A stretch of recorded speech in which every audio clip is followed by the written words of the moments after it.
Welcome back to the Sound for More channel. Today I have the pleasure to continue the journey in learning NoiseSpace from Igor Vasiliev. Before I continue, I would like to remind my viewers to subscribe, as it helps with growing the channel. Thank you very much. Additionally, if you would like to support what I do, please do check the instruction contained in each video description. Thank you again. Okay, so NoiseSpace. So let's take it easy and let's try to understand how everything works. Let's start from the basics. So first of all, ensure that you are on the factory init preset.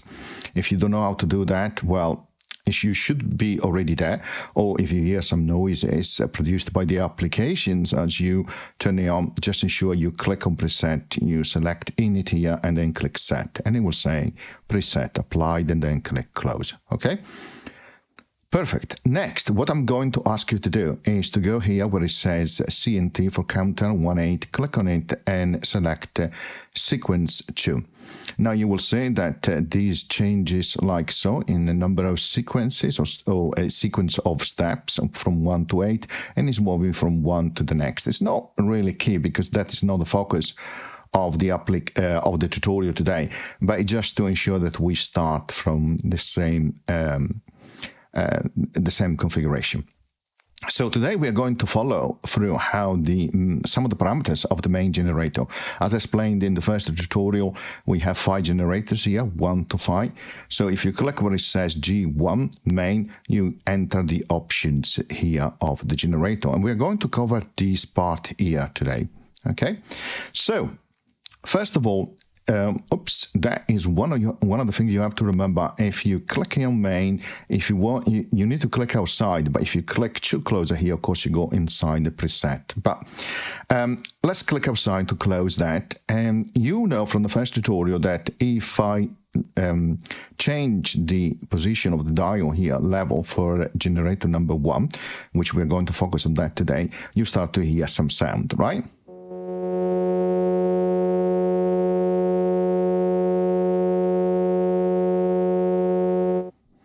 Okay, so do this for now, okay? Make sure that this says on, off, and off. And if you don't know how to do, click on it, okay? You can select on, off, and off. But I repeat, if you are on the factory preset, as I said, select it, click set, and click close, and you will be there, okay?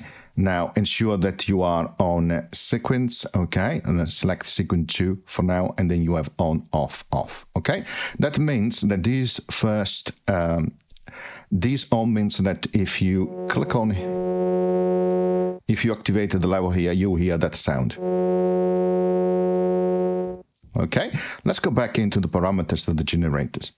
Okay, first of all, make sure that it looks like so. It should, based on the init configuration. So let's start the explanation of those parameters. So the first one changes the pitch and harmonic content. So I'm going to change it. You can see that is getting compressed because it's increasing the pitch. Okay, we're changing the pitch in terms of being higher. Okay, and let's listen to the effect now. So increase the level and let's listen to the effect.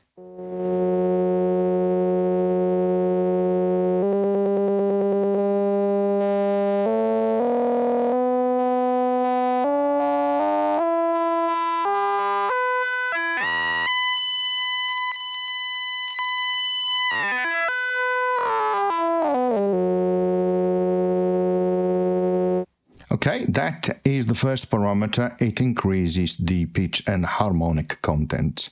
Okay, so the second one is called segment, and that changes the length of the segment. Have a look what happens. You can see the segment are expanding. If you think about the segment finishing there, it is slowly, as I move up the dial, expanding. So it's expanding the length of each segment. Okay, so let's listen to the effect.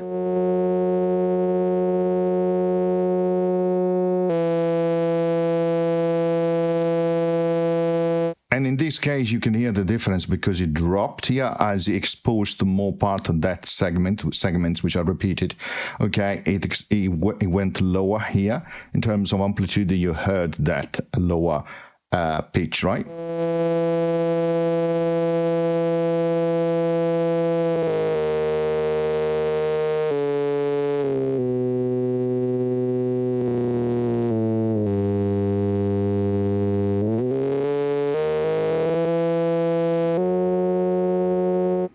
Okay, so hopefully that makes sense. The next parameter establish a sequence of the different segment. And as you can see, as you're moving up, you see, it changes the sequence. And sometimes you can see that some will reappear in terms of shape of the segment because it's changing the sequence of all the segments and how they are presented. Okay, and that is an interesting parameter. So let's listen to the effect.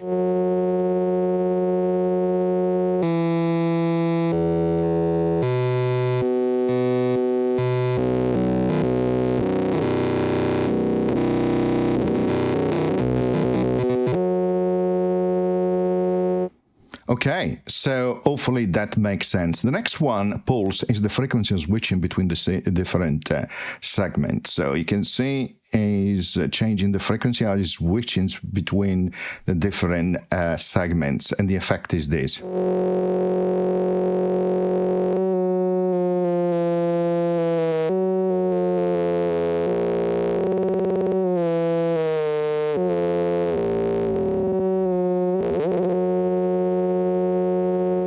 Of course, the effect depends on the length of the segment, for example, the pitch and the sequence of all the segments, which are the previous parameters.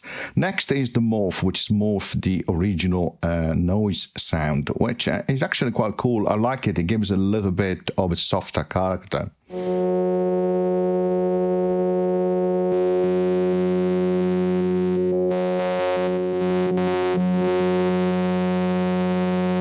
It almost shows a dancing effect, but is morphing, or almost like it's moving effect, right? And if you animate these with an LFO, it gives you really, really interesting effect.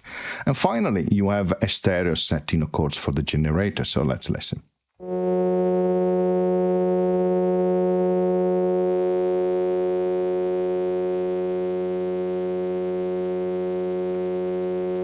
And you can hear how it is opening up, okay? So changing the configurations of those parameters, you can create effectively the type of sound exactly that you're looking for. So let's try.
And you can see what I was doing here. I was actually moving the parameters and in a way changing the segment, for example, here, up and down, increasing and decreasing.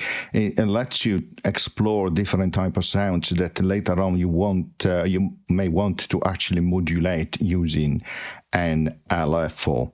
Okay, let's have a look now at these parameters before we close the tutorial. It says output trigger. That means that the generator will be triggered by the counter or sequencer, which is here. If you click on it, you have the choice of gate.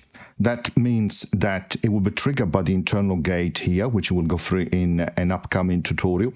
Okay, but then the gate itself is triggered by the counter of the sequencer here. So it's practically almost the same, but it goes through a gate, and therefore you can decide what is the attack, release, and hold plus other parameters. And next you have on. Practically is always on, so you set it there and it's always on. Of course, to ensure that it's triggered by the counter or the sequencer, you need to change here. For example, I want it to be triggered on sequence step number 1, which is activated when the red here gets to step number 1.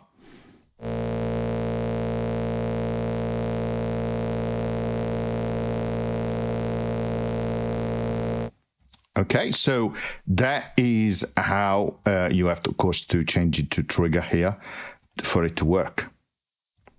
Here we go, 6, 7, 8, now we'll blip. And then it will stop, okay? So, again, if you want to see how it works on gate, so set it on gate. Still activating when the sequencer go to step 1, but you can change the attack, release, and hold.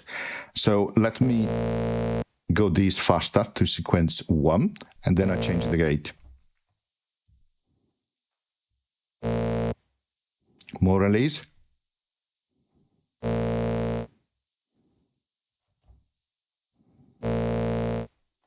So you can hear that it took longer for the sound to reach the amplitude and longer also to release, because I changed the attack and release, because the output here was triggered by the gate, which is this section here. But again, the gate is triggered by either a counter or a sequencer, which I will show you how that works in an upcoming tutorial. So yeah, so in between all the different combinations, then you can create something really interesting, right?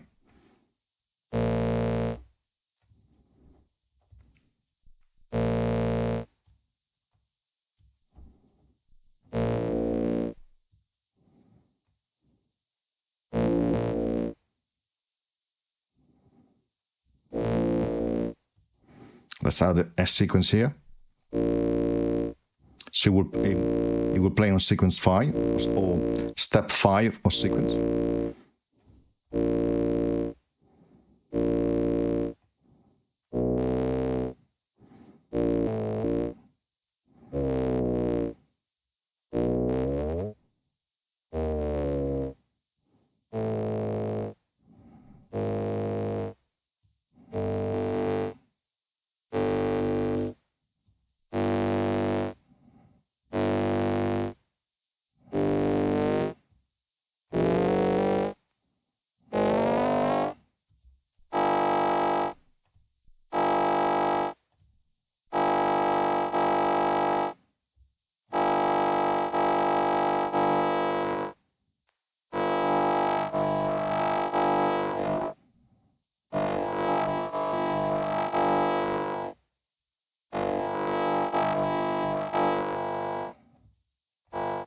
Okay, although we are going to cover it in an upcoming tutorial just for fun, increase the background level as well as it is playing, and you start to hear immediately an interesting preset.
Okay, I hope you enjoyed the tutorial, and as always, see you next time. Bye.